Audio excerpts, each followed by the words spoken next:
All right, so we're looking at some guard retention from some of the people I think have the best guard retention in the world. And I just want to go through some of the principles that they use. They're things that we cover in our instructional, the guard retention anthology. So one of the people we're going to look at is Paolo Miao. We're going to look at Mikey Musumeci. We're going to look at Michael Lange.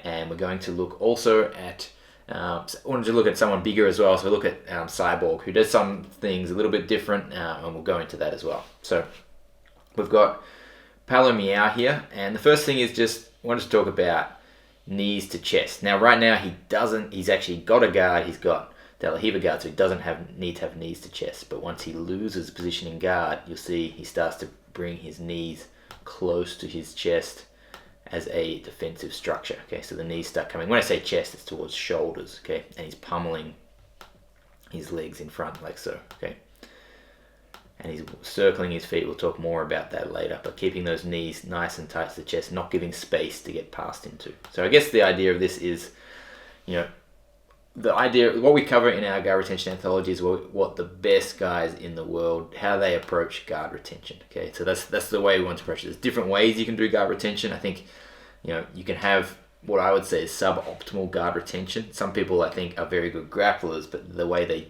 use guard retention is not to the best way you could do it, but you still can get away with it because Jiu-Jitsu heavily favors the guards. So even if you're doing it wrong, you could still, when I say wrong, even if you're doing it suboptimally, not wrong, you can still potentially be retaining your guard a lot of the time. And I always like to look at the lighter players more so than the heavier players because I think most of the technical evolution comes from lighter players. These guys have to retain their guard against people who are much heavier than them in training, whereas the heavy guys often play a much slower passing game and they might be able to use strength against other heavy people. These lighter guys are using technique all the time in training, especially against heavier guys. So we got to see knees to the chest. I'll just put this on slow-mo just so we can see this better. Next one is don't hip escape. So this is basically goes against the... so it's don't hip escape, and what the real solution is to high pummel, okay? So it goes against... If you hip escape, you're going against what we were talking about with knees to chest. Now, this is Mikey Musumeci. Actually, that's the other person we're talking about here. Amazing guard retention. Really, he's a rooster weight, I think, or light feather. I think he's rooster weight. He competes against Muhammad Ali, who's basically a heavyweight and one of the best in the world. You can see Ali is really trying to pull the knees away from the chest. And we're going to see that Musumeci does not hip escape, even though he's almost being forced into a position where Muhammad Ali is trying to make him hip escape. So watch now, Ali's outside the legs now. So now he's on the defense. Before he had a guard, Mikey could try to put his feet to the ground to hip escape, but he's not going to because that is not the best way to recover your guard. He's going to frame, he's going to make space and face in towards his opponent and start bringing this leg high. And then Ali's going to change sides and you'll see our counter to instead of the hip escape. Okay, so now Ali's done a great job of changing sides. Okay, again, a lot of people here would put their foot on the ground and hip escape. That is not the best way because you open a gap here for your opponent to pass into. We're going to see an example of that in someone else's match in a moment. So what he's going to do is a high pummel. Okay, so he's going to put his elbow to the ground. He's going to use his hand to assist this leg. And he's going to pummel that leg nice and high.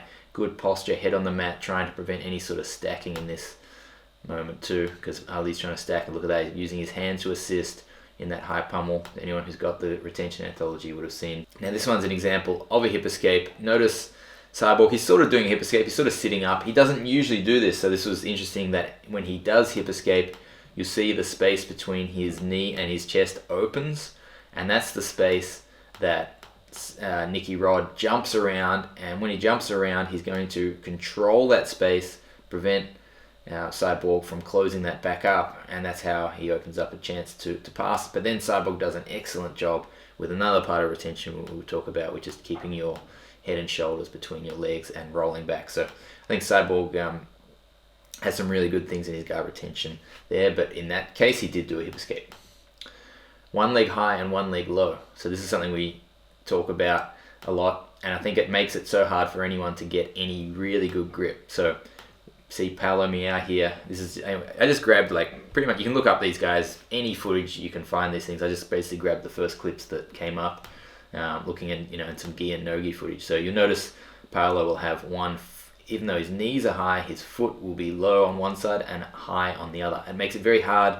If Nicky wants to control this leg, it's going to be hard to control the far leg here that's further away, okay? And then when he controls, now, so he's gone to control this one, and then Paolo can change that, and now he's changed the plane. Look, he's lost that original control because he went high and low, and now he's taken this one up high, okay? So it's by alternating your planes like this. It doesn't have to be in like a real fast windmill. It's just alternating the planes. You change, you're breaking people's grips, you're making it very difficult for them to approach gripping you. How would you approach gripping Paolo Miao right now? Okay, would you grip mostly focusing on this shin or mostly on this? Because it's going to be very hard to control both at the exact same time. So here, making you choose. If you have both shins in the same plane, your opponent can control both in the exact same way and start to set up the pass. And most of the things that we looked at earlier will actually have that in play. So you can see Paolo constantly starting to switch one leg high, one leg low. For those who have the retention instructional, you'll notice the turtle shell spin there to retain guard 2, and anytime Nicky passes around to the side, Paolo's lifting a leg to that side, making it difficult. So next one is don't let your spine twist. You'll see countless examples of this, and this is basically, we'll see two here. We'll see Cyborg and Michael Lange. So you see a nice invert there, and then Nicky Rod's going to try to throw Cyborg's leg to the side. If he throws the leg to the side, it twists the legs one way, and Cyborg, most people I think would be taught to then face your opponent and face your upper body to your opponent so you can block them getting around to that side. But that would actually mean his legs are facing one way and upper body facing the other. That would be no good. So Cyborg does the right thing and curls his head in, following his body, keeping himself square, and you notice he stays in front of Nicky Rod, and it doesn't actually get to begin that guard pass like he wanted. He is again with Michael Lange. This is Leandro Lo, one of the best guard passers in the world, against Michael Lange, potentially one of the most unpassed guards in the world. I don't know if he's ever had his guard passed, although Leandro did take his back once, not in this particular match. But same thing. Okay, so Leandro here throws Lange's legs to the side, and Lange is going to, at all costs, now, okay, you can see his legs are being twisted. Instead of trying to face Leandro, he's going to curl in and bring his shoulders and head back underneath his legs. Watch this. There we go. Okay, he's going to work hard to do that. Force himself. This obviously, flexibility can be an issue. Well, can be a big advantage here. A lot of these concepts work regardless of flexibility, but the more flexible you are, the easier it is going to be. So that is one difference between, as you get heavier, tend to get less flexible. These principles do work, but that's probably one of the reasons why you see it a bit less in the heavier weight divisions. But if you want the best guard retention, then you should be stretching to make your guard harder to pass and being able to implement a lot of these principles better. Okay. And then I just wanted to talk about feet going to the biceps, not the hips. I don't have an example of where this goes wrong, but a lot of people will go feet on the hips. Now, Miao has feet on the hips, but he's also got a De La Riva guard. You'll notice as soon as the guard breaks, he tends to start pummeling more towards the biceps. If you think about the guard passer wanting to control your hips, you just watch someone like Paolo Miao, and I bring him up a lot because I think he probably has some of the best guard retention. How do you get into his hips when his feet end up in front of your biceps like that? It doesn't have to be both at once. Obviously, we talked about the one high, one low thing, so he does go one high, one low. But when he's pummeling, he tends to look at the bicep level here, so that your hands get blocked. Your hand here, so this is like pummeled underneath the bicep into the armpit, but it's very hard to reach your hand and actually gain a secure grip on the hip.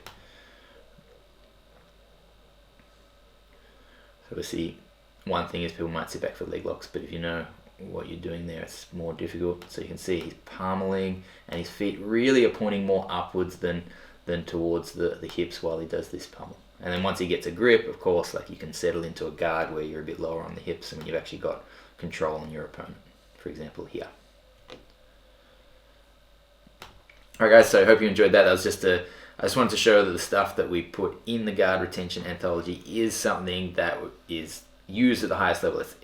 That's the motivation for using this particular style. The best guys, the people that I would say have the best guard retention are doing this style of guard retention.